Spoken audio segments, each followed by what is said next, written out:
Bila orang mula meroyan, saya pun terpanggil lah nak buat voice note. Okay? Since kalau orang tak faham, let me ulaskan sedikit apa beza sedekah dengan rasuah.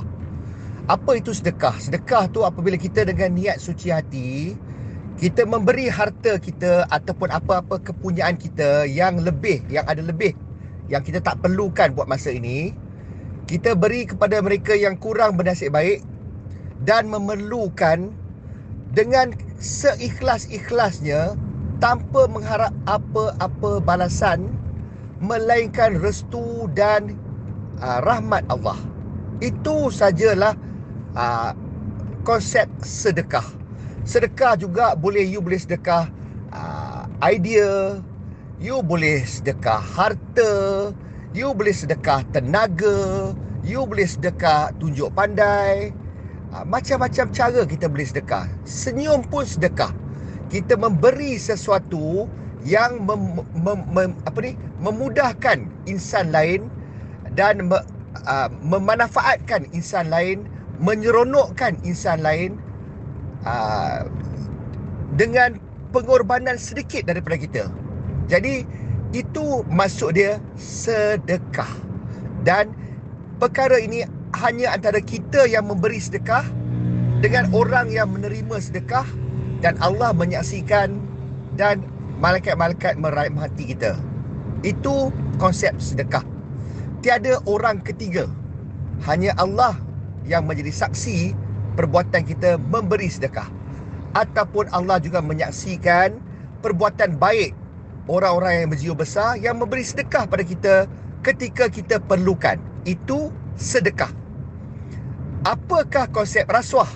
Rasuah juga bayaran. Rasuah ni diberi also dengan rela hati orang yang memberi rasuah. Yang menerima pun menerima rasuah. Dan tapi ada balasan. Dia menerima rasuah tu, ada perkara yang dia perlu buat. Ada perkara yang patut dia buat yang tak patut dibuat. Orang yang menerima rasuah tu diberi kepercayaan oleh orang ketiga, pihak ketiga. Jadi sekarang ni pihak ketiga tu tak tahu. Jadi pihak ketiga tu tidak rela ditipu oleh pihak yang menerima wang rasuah tu. Tapi yang menerima wang rasuah tu menipu dan membuat keputusan yang merugikan pihak ketiga tu. Jadi in return, sebagai balasan, dia mendapat duit rasuah. Dan yang membayar rasuah tu pun rela bayar rasuah, sebab yang membayar rasuah juga mendapat manfaat akibat penipuan ke atas pihak ketiga. Yang membayar habuan, yang menanggung habuan untuk pihak yang membayar rasuah, yang membayar rasuah mendapat keuntungan lebih ataupun dapat mengelakkan kesakitan yang patut dia terima. Dan yang menerima rasuah tu pun mendapat duit yang dia tak patut terima, tapi disebabkan dia mengkhianati amanah yang diberi kepada dia. Itu konsep rasuah. Ada pihak ketiga yang suffer. Sekarang ni let's tengok sedekah atau rasuah masa musim mengundi. Bila mengundi, kita mengundi parti yang kita pilih. Sebagai rakyat, kita pilih siapa yang kita rasa sepatutnya menjadi kerajaan. Kita memilih. Dan bila kita pilih, kita tengok bila ramai kalau memilih apa yang kita pilih, dan kita akan dapat kerajaan yang kita pilih. Kalau tak ramai yang memilih apa yang kita pilih, jadi kita tak dapat kerajaan yang kita pilih, kerajaan lain yang terpilih. Okey. Jadi apabila lebay ke, yang bukan lebay ke, apek ke, siapa-siapalah, bila dia bagi duit masa musim mengundi, persoalan dia kenapa tunggu musim mengundi? Dia bagi ke? Dia bagi, mungkin dia kata dia sedekah untuk bas perjalanan, untuk berjalan. Persoalan dia bagi sedekah pada semua orang ke? Ataupun dia bagi hanya sedekah kepada orang yang datang nak mengundi tempat dia, yang mengundi kursi dia, dia bagi duit supaya datang, boleh ada kemudahan datang dan mengundi dan untuk pilih dia pasal dia bagi duit. Adakah dia bagi duit juga untuk tempat yang dia tak bertanding? Contoh macam PAS, mungkin di negeri apa ni, Penang, dia tak ada tempat nak bertanding. Tempat-tempat tu semua memang kuat DAP. Ataupun tempat-tempat macam Selangor yang tak banyak tempat dia. Ataupun Kepong ke, Jinjang ke, yang DAP kuat.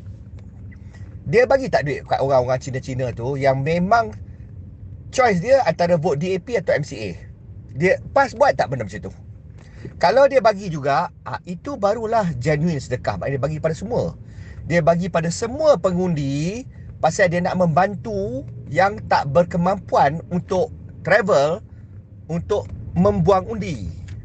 Tapi kalau dia bagi hanya kepada penyokong-penyokong PAS, orang yang boleh datang untuk pilih dia, kawasan dia saja, area tempat yang boleh yang PAS bertanding saja, maknanya dia nak bayar untuk beli undi orang tu.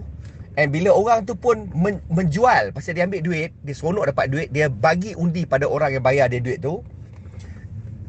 Ini telah menipu sistem pilihan raya.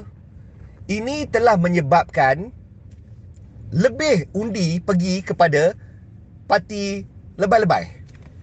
Undi yang sepatutnya pergi pada parti yang bukan lebay, pihak lawan, tak dapat. Jadi orang-orang yang mengundi pihak lawan, yang sepatutnya menang pilihan mereka tu, dia boleh pilih kajian dia, tapi disebabkan rasuah yang dibayar tu, dapat lebih undi kepada yang tak patut menang. Jadi kerajaan yang tak sepatutnya menang jadi menang. Sebab menggunakan duit membeli undi, membayar rasuah, menang dengan cara rasuah, walaupun dinamakan sedekah oleh lebay-lebay dan ular dalam semak.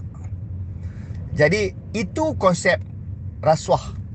Bila memberi, dia bukan semata-mata bersedekah, tetapi memberi dengan harapan ataupun dengan persefahaman bahawa ada sesuatu yang akan dibuat, dan yang akan dibuat tu adalah salah dari segi undang-undang, dari segi moral, dari segi Islam.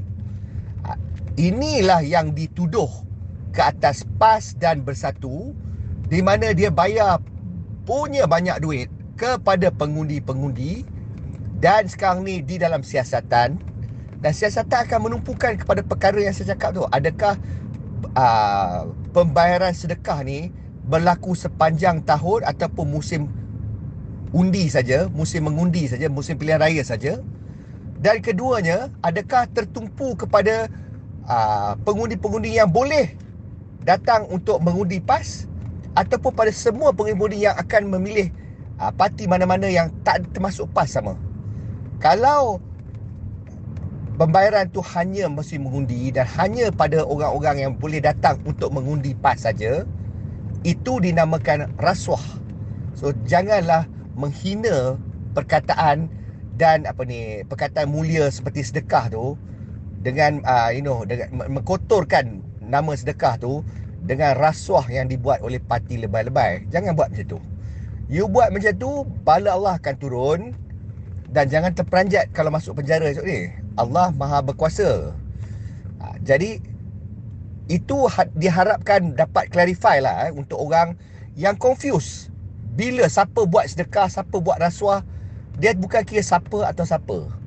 Sedekah tu macam mana? Sedekah tu beri sesuatu, bukan khusus pada siapa ke, pada masa mana ke.